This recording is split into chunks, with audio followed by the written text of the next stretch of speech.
It's been 43 years since Rhonda Hinson was shot and killed in Burke County, 2 days before Christmas. Some people think they know who did it, but what do investigators say and what does the evidence show? Well, apparently not enough to make an arrest, at least yet. Now there is an increased reward in Rhonda's case. In tonight's WBTV True Crime Carolinas, why some believe that actually won't make a difference. Christmas, a time of joy and celebration, a time to be with family and friends. Come to this cemetery in Burke County, you can see that for at least one family, Christmas is a time of incredible sorrow. On that day in 1981, Rhonda Hinson was buried.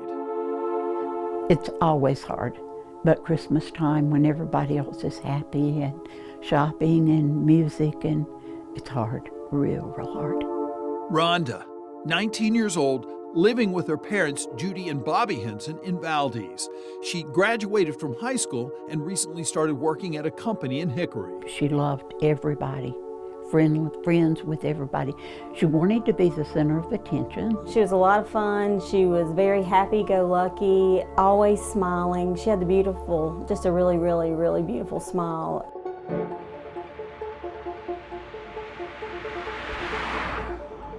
It was Wednesday, December 23rd, and Rhonda was driving here along Interstate 40 in the early morning hours, headed back home to Valdese. She'd been to her company Christmas party in Hickory. I woke up about 12:30 and got up, and she wasn't here.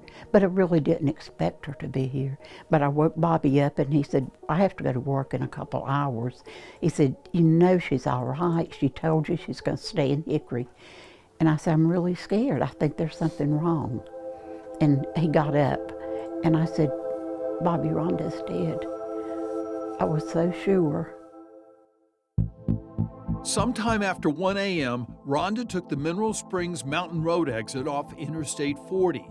Less than half a mile from her home, a bullet ripped through the trunk of her car, the back seat, the driver's seat, and into her heart. Every time I'd come to visit my parents and take that exit, I'm thinking, where in the world would somebody been shooting a gun at that time of morning? Larry Griffin, originally from Burke County, is working to answer that question. He's written extensively about unsolved murders, including Rhonda's. Why does it bother you so much? Well, I never believed the storyline. Largely, an accidental shooting. Oh, come on! I couldn't buy that. How random and how unlucky. It's never been proven whether the bullet that killed Rhonda was a random shot or something more sinister. Larry has built a thorough storyline and a theory about what he believes happened. I know who killed Rhonda Hinson. Judy Hinson and Jill Mull believe they know too. We're not naming that person because they've never been charged or named as a suspect. No one has ever been charged with Rhonda's murder.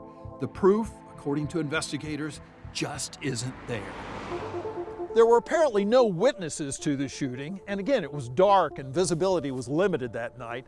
Police say after Rhonda was shot, her car rolled backwards along the road into this ditch.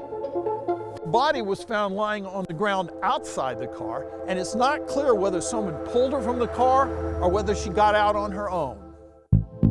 No way she got all the way up here and come back. Never got up there. Questions have been raised about whether evidence at the crime scene was compromised.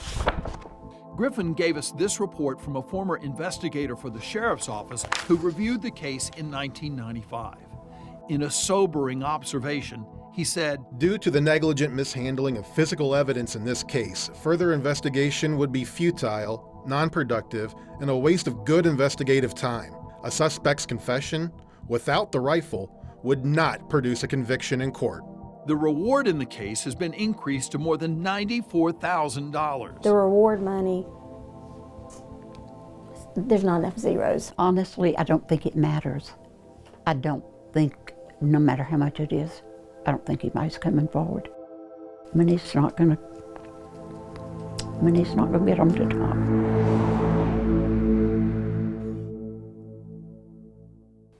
If the person who shot and killed Rhonda Hinson knows what they did, it's hard to imagine how they have kept that secret and lived with themselves in the 43 years since her death. Perhaps their conscience will someday take hold and the Hinson family can get the justice they deserve. Judy and Bobby Hinson are both in their 80s. They've been waiting half their lives for an answer. You can read a much more in-depth story on the case on WBTV.com. And the Burke County Sheriff has a dedicated tip line for the Rhonda Hinson case. You can call 828-764-9549 if you have any information that could help lead to an arrest.